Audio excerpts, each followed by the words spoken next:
welcome to John Park's workshop. It's me, John Park, and here we are. We're back, and we're better than ever. I feel that. Do you feel that? I thought you might. So let's get to it, huh? We've got all sorts of exciting stuff going on. First of all, as you probably know, we're heading towards Halloween. It's coming up soon, isn't it? I should fire up maybe I'll turn that on later. I've got my little Matrix portal that'll tell me how many days and hours it is. I think it's 9 days, something like that. I've worn orange and black just in a sort of mood, getting the mood going. And I can't wait. It's going to be fun. So let's see. We've got a few things to talk about. First of all, I want to mention that AdaBox 16 is shipping right now. It is on the way. I believe there are still some boxes available, so if you want to get in on it, you can head over to AdaBox. I think if you go to adafruit.com/AdaBox, let me pull up a window for you here. How about this one right here? Yeah, that'll do it. So if you head to that site right there, you can hit the Getting Started button. The little banner there says that it's currently shipping and subscriptions are still open. If you place your order today, you'll receive it in time for Halloween. And not only that, but we've got a very special unboxing coming up, which is going to be next Wednesday night. And that's going to be Wednesday the 28th. And let me show you a little AdaBox action there. There's the official colors of our AdaBox, and the fun thing with this one is that we've got a very specific theme that you may have guessed by now, but let me play you a little hint.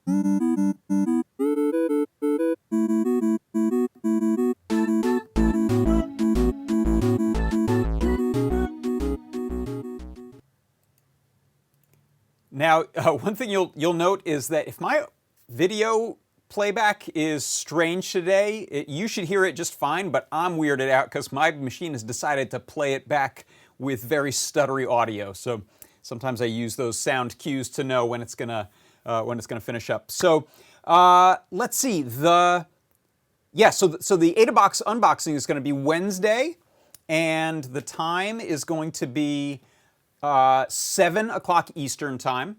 So that's the usual Ask an Engineer time slot. But if you tune in, you'll get to see what I think is going to be perhaps our best unboxing yet. Some of you have gotten into the mail already and are holding back on opening it, which is great. If you want to jump in and check it out, that's fine too. Let's see. I also want to give a little shout out to the chat happening over on Discord. It looks like there's been a Lars sighting, which is exciting. Where is he? Oh, I think it must be in that little movie there. There's a Lars movie. Yeah, Lars is around here somewhere, but I don't usually keep track. So the other thing I want to mention is that we have a Help Wanted board. If you head on over to jobs.adafruit.com, you will encounter our free job board. You can post positions there if you're looking to hire someone for contract work, freelance stuff, part-time, full-time, remote, on-site. It's all possible. It's all free. And you can also put your info up there if you want to have your skills and resume on display for people who are looking to hire. So head on over to jobs.adafruit.com to check that out. Now, let's see. We also, let me go into full me mode. We also have a product pick of the week each week. So you probably know that I like to do these product picks of the week, and now I'm doing it as a series. So I believe I just had the 8th episode. It's a Tuesday at this time, so Tuesday, 4 o'clock Eastern Time is the JP's Product Pick of the Week show. It looks like that. And that was the product pick this week. It's this lovely little APDS 9960 sensor. You can see that little sensor package right in the middle of that board is accessed using Stemma QT because we got those great little Stemma QT connectors on. So you can plug it into things and plug more things into it. It's modular, chainable. The little sensor itself is that little pair of circles you see in the middle in that square package. It's got a lot going on. It's a light sensor, a color sensor, using 3 different little filtered diodes to sense red, green, blue, as well as overall color, or rather overall light.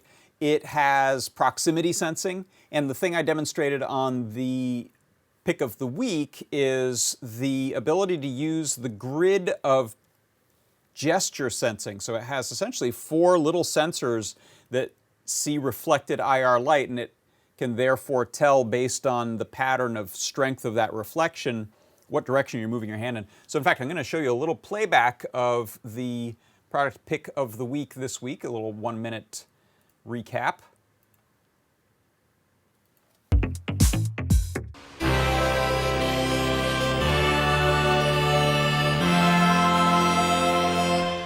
Here, this will tell you what the product pick of the week is. It's called the APDS 9960, and it has proximity sensing, ambient light sensing, gesture sensing, and color sensing for reflected light or ambient light. What I have happening here is something that you might find in a haunted house or an escape room, where you learn some gestures that you have to do in front of a painting in order to open up a lock or a door or a lockbox.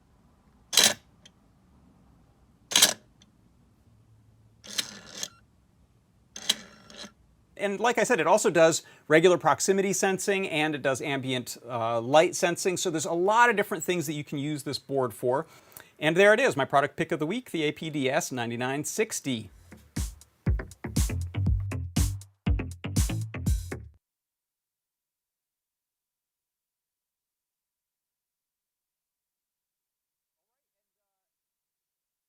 Ha! Caught myself. Didn't bring the volume back up. I'll also say I was very happy to see over in the Discord chat,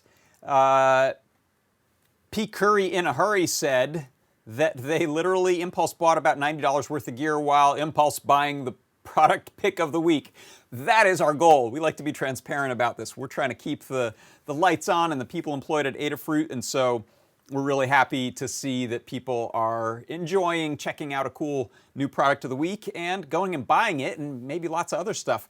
One of the things that we're doing to help encourage you to loosen up your wallet and buy some things during that show is we actually embed the live video, the live stream video, right inside of the product page, and there is a discount that is applied often during the show for that product that you'll see happen right there, right before your eyes. And this week is a 50% off. So that sensor came in at half price if you watched during the live stream and bought it then. So that's our grand experiment in trying to find new ways to get the word out there about some of our good products and hopefully sell some. So thank you. That's a encouraging story to hear. Thank you, P. Curry in a Hurry. All right. Let's see, what's next? How about we jump into a MakeCode Minute? That's a good time.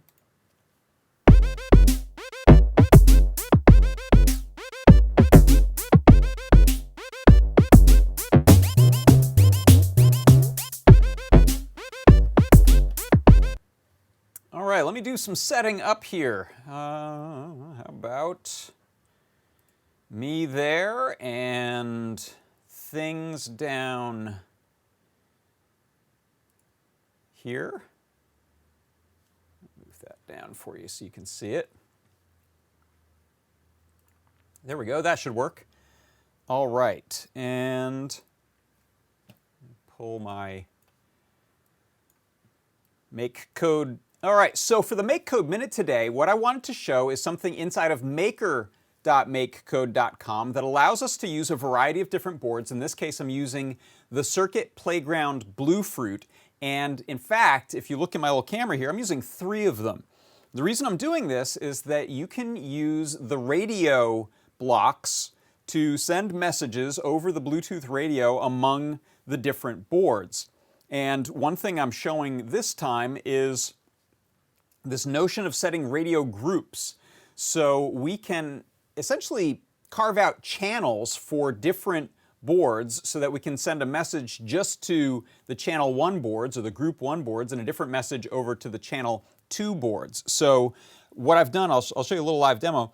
This center board is going to send a color message over to the channel 2 board. When I press A, it'll go red. When I press B, it'll go blue, but you'll see the first board here hasn't changed.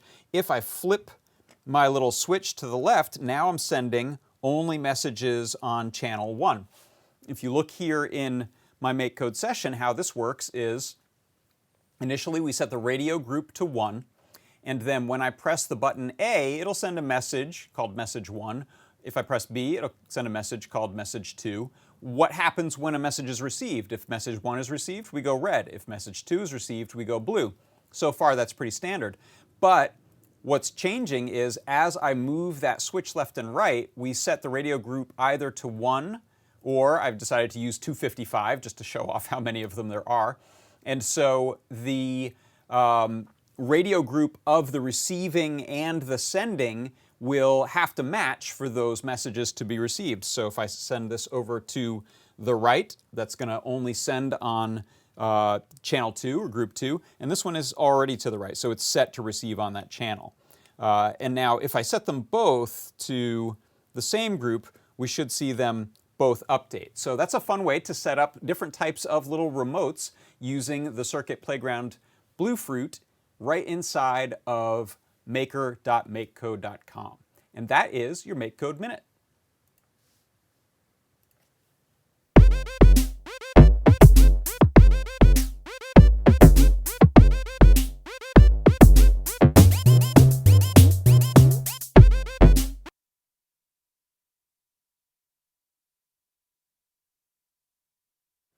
All right, and next up I've got a game pick of the week. So it's an extension, in fact, this week. I saw this over in the forum.makecode.com in the arcade channel, and this is an extension called Minimap.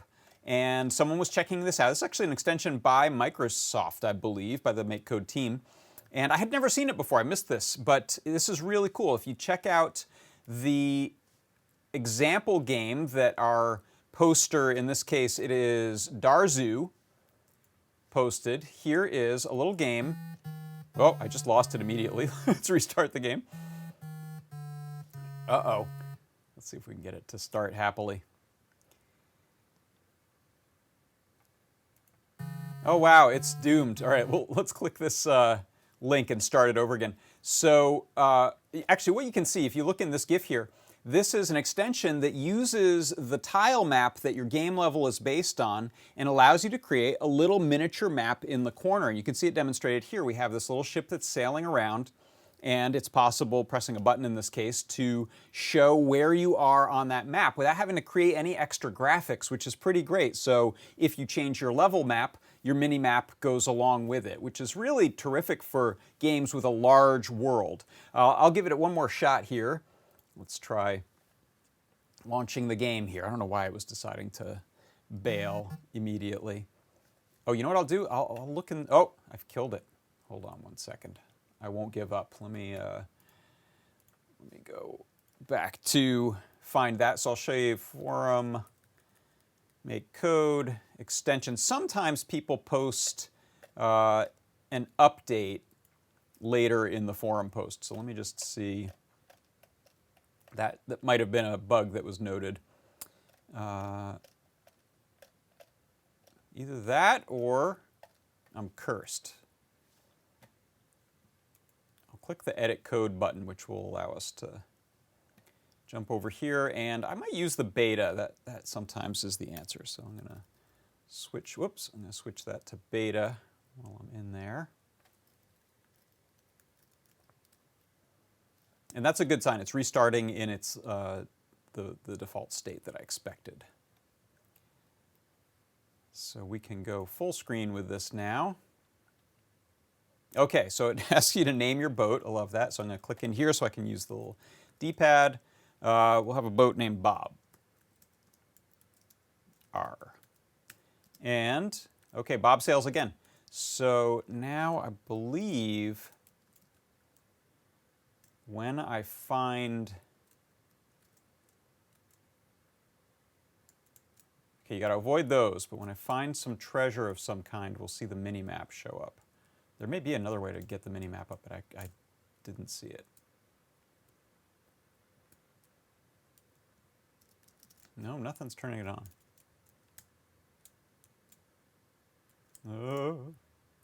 There it is, okay.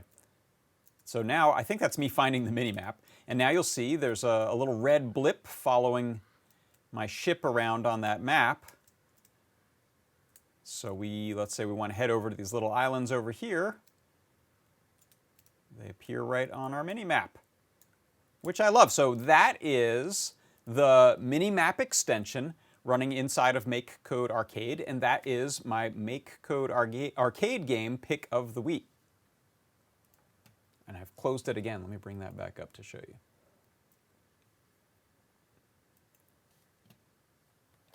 There it is. So that is my MakeCode Arcade game pick of the week. It is the Minimap extension beta, and this cute little demo game made by Darzu.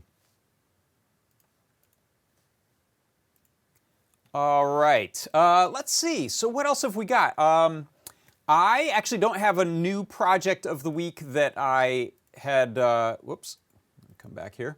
I don't have a new project of the week that I had been working on sort of in the vein of some of my past projects, but I did have something, and that's because this is, just so you know, behind the scenes. In the lead up to an unboxing, I'm busy shooting video for that, for the pre-edited section of it, and then editing. So I've been busy doing that, so I didn't do a new project, but actually this is something I've been doing over the last few weeks. I was working on it just in my own time and decided this would be a cool thing to show. This is a solar panel charging station that I've been building. So a little background on this. Let me go to let me show you the product here. One second. Okay, so this is the foundation of what I'm doing. This is a little universal USB, DC, and solar lithium-ion and lithium polymer charger. It's called the BQ24074. Costs about $10. It's out of stock right now, but if you want to get notified when it's in stock, go ahead and type in your email and hit notify me. And if we check out the guide for this, it shows us some of the details of it. And you can see on the board here, it has a DC power jack, so you can power the charger with DC power. So you ostensibly have plugged in a big LiPo battery, a LiPoly battery. You can charge it from DC, you can charge it from USB-C, or you can charge it from a solar panel. So the DC can be a wall wart, but it can also be a solar panel. So that's the idea behind it.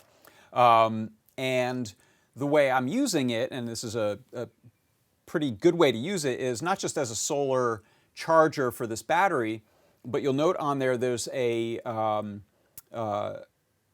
JST pin out that says load out. So essentially you can power something from that battery that you're charging, or you could power something directly if it's a low enough current requirement.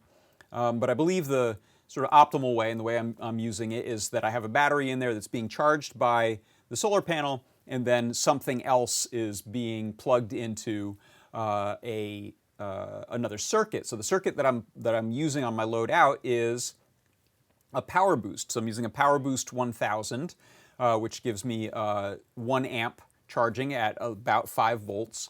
And so let me go and show you how I've put this together. So let's jump over to the bench cam and pop this up and pull that out of the way there.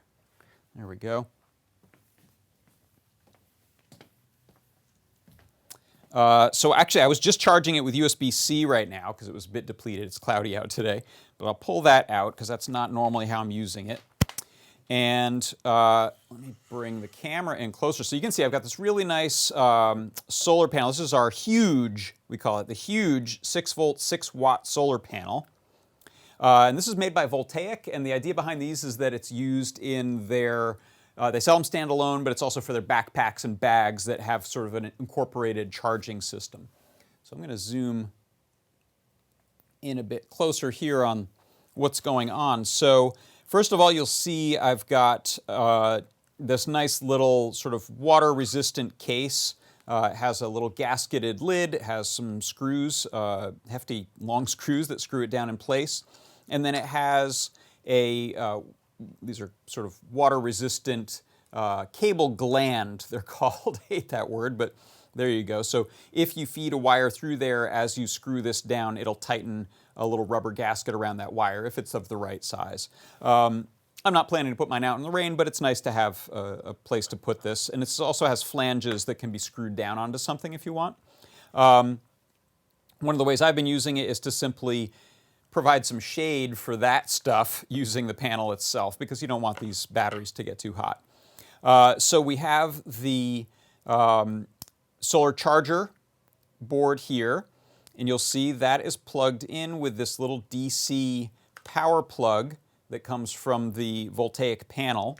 You can pull that out of there. And ideally, I'll remove this wire and resplice it after pushing it through another gland, but I'm not too worried about it right now. And then that is a kind of a small DC plug, so we're using this little right angle adapter that adapts the size to the more standard size there. So that's the power into the board, and then you'll see it's doing two of these JST connectors. One is to the battery, so we're charging the battery with this, it says LiPo bat there.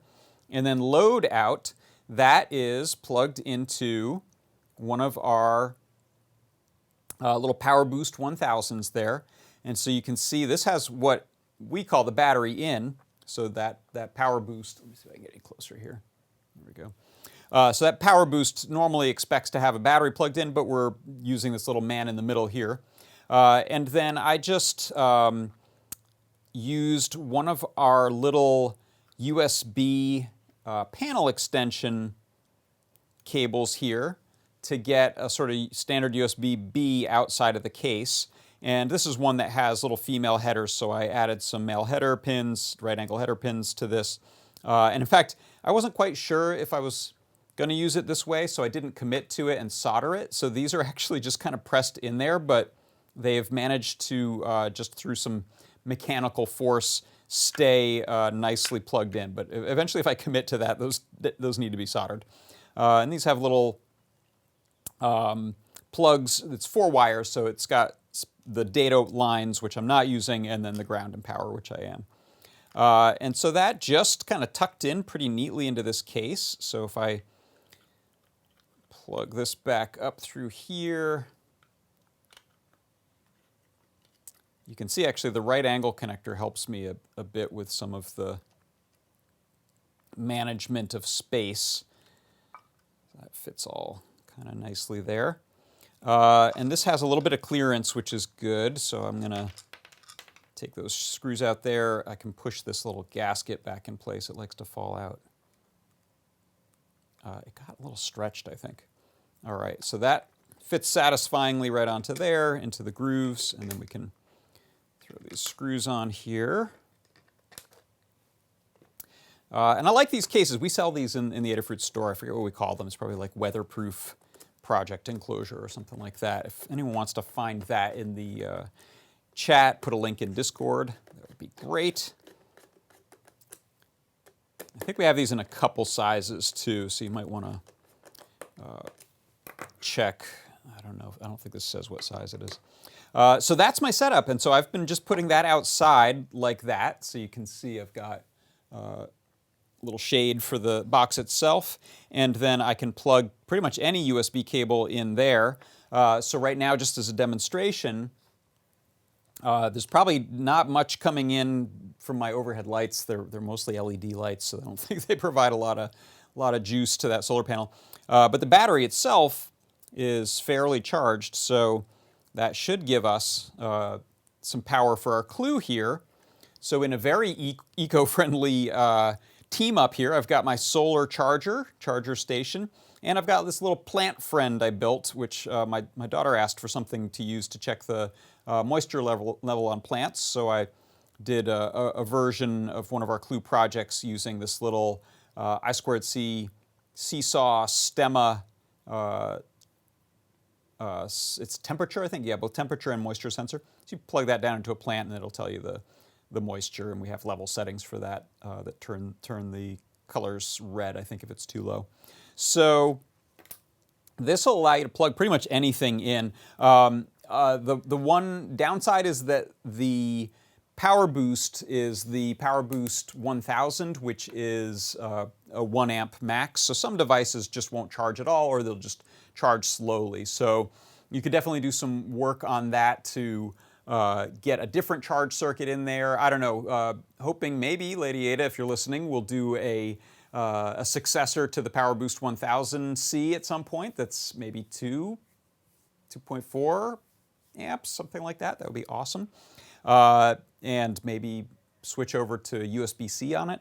Anyway, I think that that's kind of a fun project. I've never done any solar stuff other than little tiny sort of robots, STEM robots with little solar panels. So this is the first time I've made something using a bigger panel, and it works really well. I've used it, ironically, I've used it to charge up these kinds of battery packs. So it's just batteries upon charging circuits, but I just plug that in and tuck that under there. And then I'm sort of happy to know that the sun is doing its job to charge my stuff. And ultimately, this is a great thing to have in a car as an emergency sort of backup to keep a device charged if you need to.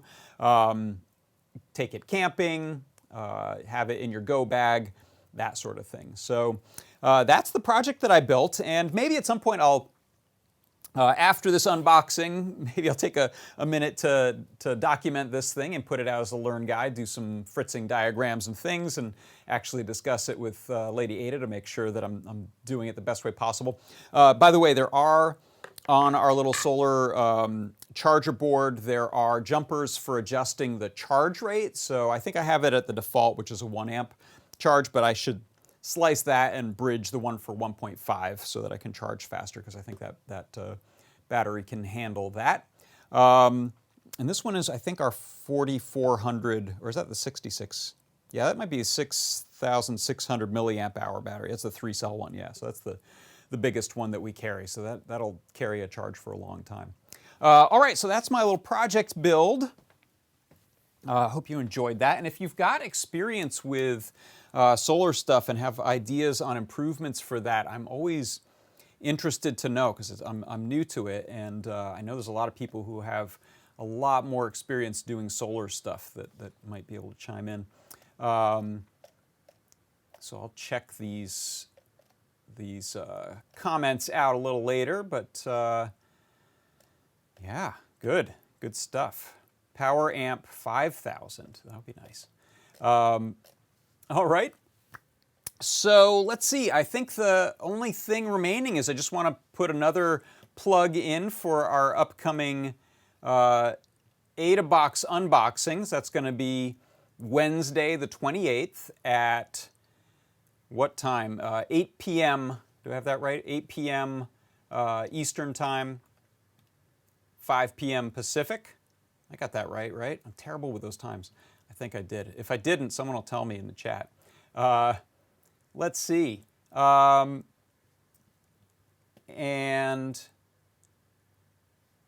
I think that's it. I'm sorry, I got distracted by the chat. I actually got a question from our own Jessie May asking about the Learn guide for AdaBox 16 and the tutorials. So yeah, that should be going out soon. If you've gotten your box already, and you're not seeing the tutorials out, it should be soon, like any day now, I'm hoping.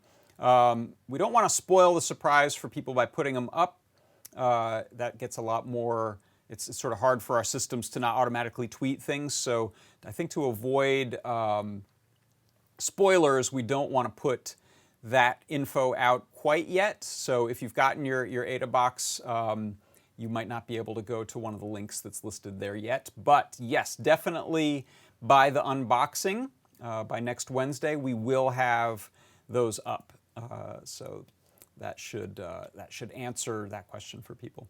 All right, well, thank you so much for stopping by today to John Park's workshop. I'm John Park. This is my workshop for Adafruit Industries. I will sign off, and I will see you next week. So tune in at this time at the 4 o'clock Eastern time for my JP's product pick of the week on Tuesday. And then come right on back on Wednesday for the very special Ask an Engineer takeover that will be the AdaBox 16 unboxing. And just because I love it so much, I'll leave you with this.